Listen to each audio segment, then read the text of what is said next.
ନୂଆ ବର୍ଷରେ ଗରିବଙ୍କୁ ମୋଦିଙ୍କ ଉପହାର ମିଳିବ 3 କୋଟି ଆବାସ ଘର। ତେବେ କ'ଣ ରହିଛି ସମ୍ପୂର୍ଣ୍ଣ ଅପଡେଟଟି ଆସନ୍ତୁ ଜାଣିବା।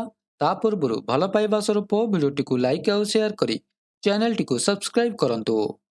ନୂଆ ବର୍ଷରେ ଗରିବଙ୍କୁ ଉପହାର ଦେଇଛନ୍ତି ପ୍ରଧାନମନ୍ତ୍ରୀ ନରେନ୍ଦ୍ର ମୋଦି। ନିର୍ବାଚନ ପୂର୍ବରୁ ଯେଉଁ ଘୋଷଣା କରିଥିଲେ ତାହା ପୂରଣ କରିଛନ୍ତି। ଦେଶରେ ଆଉ 3 କୋଟି ଲୋକଙ୍କୁ ଆବାସ ଯୋଜନାରେ ସାମିଲ କରାଯିବ ବୋଲି ପ୍ରତିଶ୍ରୁତି କରିଥିଲେ। 3 କୋଟି ଆବାସ ଘର ମଧ୍ୟରୁ 2 କୋଟି ଗ୍ରାମାଞ୍ଚଳ ପାଇଁ ଓ 1 କୋଟି ଘର ସହରାଞ୍ଚଳରେ ରହୁଥିବା ବାସହୀନଙ୍କ ପାଇଁ ଯୋଜନା କରାଯାଇଛି। ଏନେଇ ପ୍ରଧାନମନ୍ତ୍ରୀ ସମସ୍ତ ରାଜ୍ୟକୁ ଚିଠି ଲେଖିଛନ୍ତି। ଆଗାମୀ ଫେବୃଆରୀ ମାସରୁ ହିତାଧିକାରୀଙ୍କୁ ଚିହ୍ନଟ କରିବା ପାଇଁ ସର୍ଭେ ଆରମ୍ଭ ହେବ, ଯାହା ଆସନ୍ତା 3 ମାସ ମଧ୍ୟରେ ଶେଷ କରାଯିବ। ଅର୍ଥାତ୍ 2025 ଏପ୍ରିଲ ସୁଦ୍ଧା ଶେଷ ହେବ ବୋଲି ଜଣାପଡ଼ିଛି।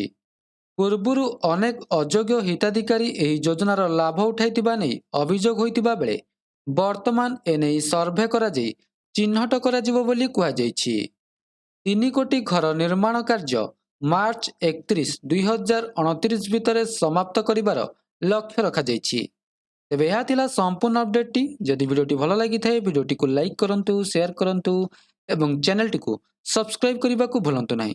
ଧନ୍ୟବାଦ।